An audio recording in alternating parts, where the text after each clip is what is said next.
Hello, and welcome to Dyslexia Devoted, the podcast dedicated to building awareness, understanding, and strategies to help those with dyslexia. I'm your host, Lisa Parnello, dyslexia therapist and founder of Parnello Education Services. Join me as we dive into today's episode of Dyslexia Devoted. Hello, friends, and welcome back to another episode.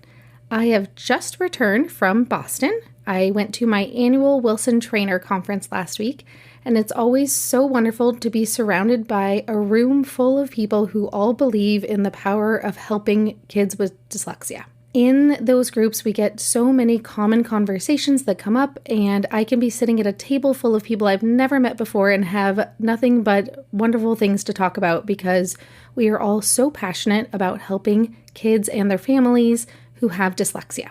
I do this trip pretty much every year, with the exception of, the years we won't talk about, and when nobody went anywhere.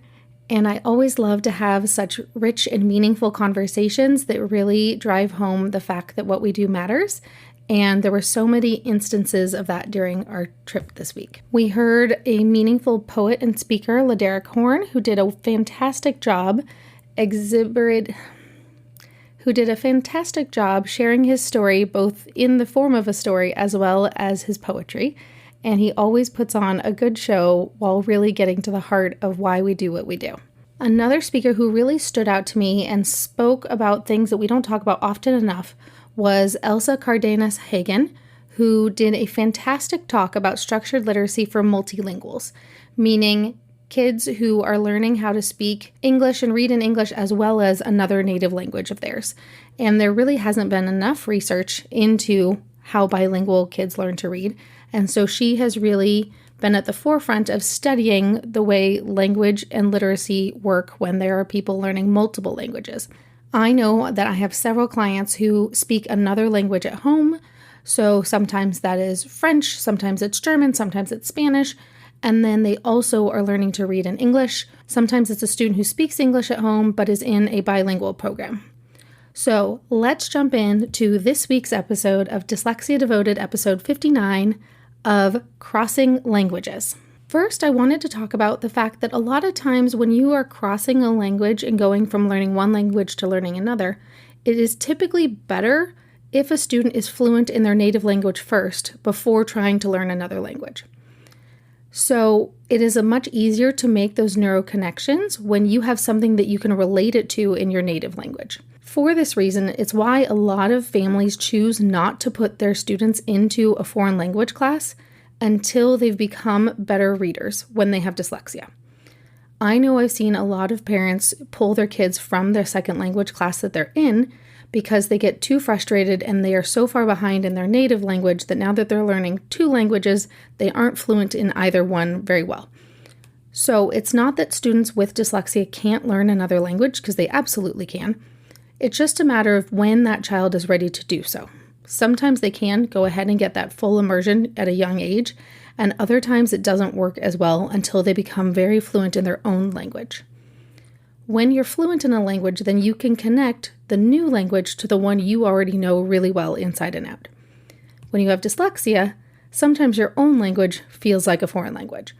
And that is where the trouble really comes in. As we're going along, when students are ready to learn a new language, that's when we have to start building up those connections between their current language and the language that they're learning. So whether their native language is something other than English and you're connecting it to English, or if their native language is English and then you need to connect it to a new language that they need to learn at school for a second language course, then there are some strategies that we can do to connect our languages to make this jump from one language to another not so challenging.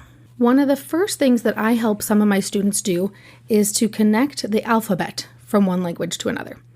I am not fluent by any means, but I often have had many students who will take a Spanish class, and then I have helped them understand the Spanish alphabet first so that they can connect the phonetic language that we have learned using our alphabet and to be able to map those alphabet letters to sounds, and how they can do that for whatever new language they're trying to do. So I can help them do this with Spanish because I know all the sounds of the Spanish alphabet.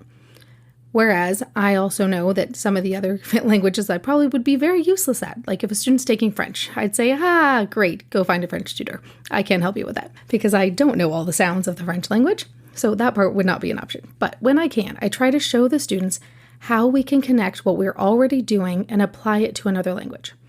So showing them that the way that we use phonics in English, you can use phonics in other alphabetic languages as well a lot of times. You just need to know what the sounds are that correlate to the letters they already know, and then teach them any extra letter combinations that don't exist in our language. For example, there's the double R that happens in Spanish that we don't have in American English, or if we do, it's not quite meaning the same thing. The next thing that we can do is to teach them how we break words into syllables. Many other languages can also be broken into syllables as well. So when I teach a student how to break apart a large word for reading, we can teach them some of those same rules still apply when they're breaking up a different word in a different language into syllables as well. So sometimes we might think all these strategies that took so long to learn in English are going to be really hard to do all over again in Spanish or whatever the other language is, when really we can apply those same strategies we used to learn that first language to the other language. And this is where it comes in that it's really helpful if you're fluent in your native language first before you go ahead and learn something new. You can utilize the same strategies that work the first time around when you learn the next language. Another thing that we talked a lot about during our time together this past week was the way morphology connects between languages. So we teach kids, or at least I do, teach kids morphology, meaning the Latin roots of our words and the Greek roots as well. That one tends to come a little bit later on. And the way that those Latin bases have meaning and how they can help us figure out what words mean. Now, when we think about that, there's actually a lot of Latin-based languages. All of the Romance languages, Spanish, French, Italian, are also Latin-based as well. So we can utilize some of that same knowledge that the students have already learned to help them understand what words mean in a different language. A lot of times we have cognates, so words that sound similar and actually mean a similar thing. We just have to be careful with those false cognates that seem like they mean the same thing when really they mean something completely different. But we can really utilize the skills of knowing some of our Latin roots and what they mean and learn that maybe it's just a change in pronunciation. For example, in the word connect, we have con in the beginning of our words in English. And then if you think about other languages, you could say con, which also means with in other languages. So we need to be able to make students start to realize the connections between their native language and the new language that they're learning. Whether that is a student who speaks Spanish that now needs to learn English, and we can make that flip so that they can connect to what they already know in their own native language to what they now need to know in English, and just adjust the pronunciation. A lot of times languages are much more similar than we realize. Oftentimes it's more a change in pronunciation, but a lot of the meaning is derived from the spelling. And this is where spelling comes in really handy. If you can spell things properly, you can find those roots. Then you just need to adjust the pronunciation based on the phonetic patterns of what those letters would say in the language that you're speaking. So it's all about helping students find the patterns and connect them to what they already know and build on that knowledge. Another powerful idea that Dr. Cardenas-Hagen brought up was the power of how we react to mistakes when students are second language learners. And I really love the way she pointed out when students made a mistake. Great job. You wrote down all the sounds you heard. Sometimes when students are learning to spell in another language, the way they pronounce things comes out in their writing. When we talk to students and we tell them to sound out a word, they're going to write down the sounds they hear.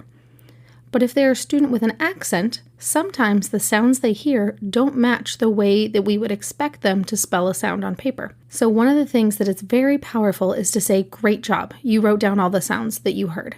And then to help them connect the sounds they spoke to the way we would traditionally pronounce them in English and the way we would spell those sounds in English. Sometimes when we are working with students, we forget that the way we sound out a word may not be the way they talk, so the way they write it down will match the way they talk. And we want to validate that they wrote down all the things they heard themselves say and they sounded it out correctly. But then we also have to bridge that gap between what they heard themselves say and the proper way we would spell it in English, and use that as a teaching moment to teach students, yes, this is the way you sounded it out, but in English, we would pronounce that more like this, and this is how we would spell that sound. And sometimes it also breaks the spelling rules of the native language. So sometimes, if you're able to, you can also validate you're right. In this language, this is how you would spell this. But in English, we would spell it more like this. And help them to navigate going between the languages and the way that they would sound out a word and the way they would spell a particular sound so that it matches the language that we want them to be writing in. I'm also really excited to check out her book, which is Teaching English Language Learners the Foundation of Literacy. So I'll be sure to link that book in the show notes, and that way you can see Dr. Elsa Cardenas-Hagen's book and her work and all of the research she has. And then I know she's given many presentations, so I will try to find some of those this week. And if you are on the Dyslexia Devoted newsletter, you'll get it straight into your inbox. If you are not already getting my weekly emails, those are at parnelloeducation.com/email. And you can sign up to hop on the email list. And then that way, anytime I talk about different resources, they'll come to your inbox on every Thursday. So that way you don't have to go do so much digging around, because I don't know about you, but I listen to my podcast in a car where I'm not exactly typing and clicking on things. I'm listening as I drive and peacefully ignore the traffic ahead of me. But I'm not going to be clicking buttons on my phone or anything. So I like to always make sure that the things we talk about in these episodes get straight in your inboxes so you don't have to look them up with so much difficulty later. All right, that's it for today. So to recap, we talked about the importance of being fluent in your native language first before learning a new language, which is why many times families with students with dyslexia will choose to hold off on a second language till they get more fluent in their own language first. We also talked about bridging the gap between languages by teaching them how the patterns they've already learned can be applied to the new language, such as how do you sound out words and how do you break them into syllables. We can use those same strategies and apply them to a new language. And then we also talked about the way that we can use the morphology and the way that we can utilize what words mean and try to connect them between languages as much as possible. And I have a resource for that too that Dr. Cardenas-Hagen had shared with her presentation, so I'll go ahead and link that in the show notes for you as well. And that's when you can look up the different languages and you can look up their alphabetic characters and how you would pronounce them, which can be very helpful in helping students bridge that gap. All right, that's it for this week, and I'll see you next time.